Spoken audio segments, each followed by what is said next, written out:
Yang harus diyakini bahwa pembagian Allah tidak akan salah. Maka ambillah rezeki dengan cara yang benar. Nggak akan lari. Rezekimu tidak akan lari kemana. Maka di dalam bekerja harus dengan keyakinan. Allah yang memberi. Kerjaan hanya sarana. Ini hanya perantara saja. Bos ini perantara. Maka jangan jual agamamu, akhiratmu untuk mendapatkan rupiah. Untuk mendapatkan berapa ratus ribu melepas kerudungnya. Na'udzubillah. Nggak diperkenankan. Nggak sah sama sekali. Ada dosa. Imannya yang keropos. Seolah-olah rizkinya hanya melalui bos itu saja. Ini adalah keroposnya iman. Bukan sekedar pelanggaran melepas kerudung, tidak. Bukan hanya pelanggaran melepas hijabnya, tidak. Pelanggarannya adalah imannya tadi yang keropos. Maka jangan sampai masuk wilayah semacam itu. Kalau ada perjanjian yang melanggar Allah, nggak boleh Anda berjanjian. Nggak boleh Anda patuhi perjanjian tersebut. La ta'ata li makhlukin fi maksiatil khaliq. Nggak boleh patuh kepada makhluk untuk bermaksiat kepada Allah. Jangankan keurusan dengan perusahaan. Jika ibumu, ayahmu yang kita wajib patuh di atas perusahaanmu, jauh di atas perusahaanmu, tapi kalau suruh melakukan yang haram nggak boleh patuh. La ta'ata li makhlukin, nggak boleh patuh kepada makhluk untuk bermaksiat kepada Allah. Nggak bisa. Kita perlu berani dengan keyakinan begitu. Dan harus segera keluar kalau memang harus seperti itu. Masih kita bangun keyakinan di luar, hanya mungkin cara hidupnya dikurangi, mungkin selama ini gajinya tinggi, kalau keluar ya harus dengan kesabaran. Dan bukankah sabar ada pahala nanti hitungannya di hadapan Allah?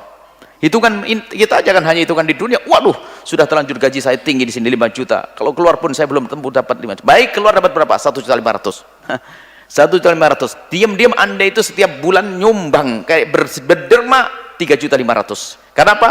Dari 5 juta menjadi 1,5 juta. Selebihnya mana? Selebihnya diganti dengan kesabaran Anda. Lebih besar lagi di hadapan Allah. Kita perlu bangun keimanan ini. Jangan hanya urusan begitu, sampai begitu gak premehnya 300.000 tidak sholat. Kalau sudah biasa menjual agama begitu akan kemana-mana. Kalau jadi pejabat ya itu yang bakal disogok. Kalau jadi kiai ya itu akan menggunakan duit pondok jadi anting istri, gaun istri, model begitu manusianya. Karena kurang yakin kepada Allah, itu bahaya banget. Hanya kebetulan dia masih jadi pekerja saja begitu. Kalau jadi bos bisa saja dia culas juga, oh nggak takut kepada Allah kok. Kan kuncinya di situ. Jadi karyawannya melanggar Allah, kalau jadi bos ya sama melanggar Allah. Sudah nggak peduli modalnya ada modal halal, haram, yang penting saya sukses. Hati-hati. Jadi ke sana itu nanti arahnya. Sekarang kan masih jadi pegawai dan masih kuliah. Habis kuliah nanti kan kebetulan dapat posisi pekerjaan yang bagus. Cuman karena jiwanya biasa, jiwa busuk ya sama hasilnya. Bahkan lebih gede lagi kejahatannya. Cuman Anda yang bertanya, yang Anda tanyakan tadi, teman Anda tadi sudah beda. Dia ada insaf sadar. Kalau sadar langsung hengkang, tinggalkan dari tempat kehinaan tersebut. Bagaimana urusan kuliah saya? Yang menjadikan jaminan keselamatan akan bukan urusan kuliahmu, tapi Allah ridho kepadamu. Keluar dulu dari tempat seperti itu. Dan yakinlah bahwa Allah akan mengganti dengan yang lebih besar lagi. Mustahil. Allah Maha Kasih kok. Kalau ada hambanya waladina jahadu fina lanahdiyanahum subulana. Cuman kalau ada kok ternyata belum dibantu oleh Allah karena kita ragu. Kalau yakin ya yakin lah, itulah yang mahal tuh, yakin. Sudah yakin tapi kok ternyata sampai nggak lulus kuliah. Bisa jadi Allah kasih jalan yang lainnya. Kau inginkan apa sih? Saya kuliah biar nanti dapat kerjaan bantu orang tua. Tak taunya apa? Batal kuliah. Nggak bisa kuliah, nggak punya duit. Akhirnya apa? Di rumah, dipinang sama orang. Tak taunya orangnya mencukupi. Akhirnya nggak usah kerja, nggak usah kuliah. Semuanya kan bisa jadi Allah mau merubah asal keyakinan. Jangan sampai pandangan Anda pandangan picik, seolah harus itu saja rezekiku. Itu kan kurang ajar kepada Allah. Membangun keyakinan itu penting. Kalau haram jangan main-main. Ya betul, dia adalah punya iman yang titik pertanyaan, punya iman, takut mati, tidak panjang umur dan sebagainya. Harus begitu orang. Na'udzubillah sekarang kelihatannya beribadah umroh bolak-balik dengan yang haram. Kayaknya ngaji bolak-balik di sebuah tempat haram yang ketiga hari. Kerjanya masih haram.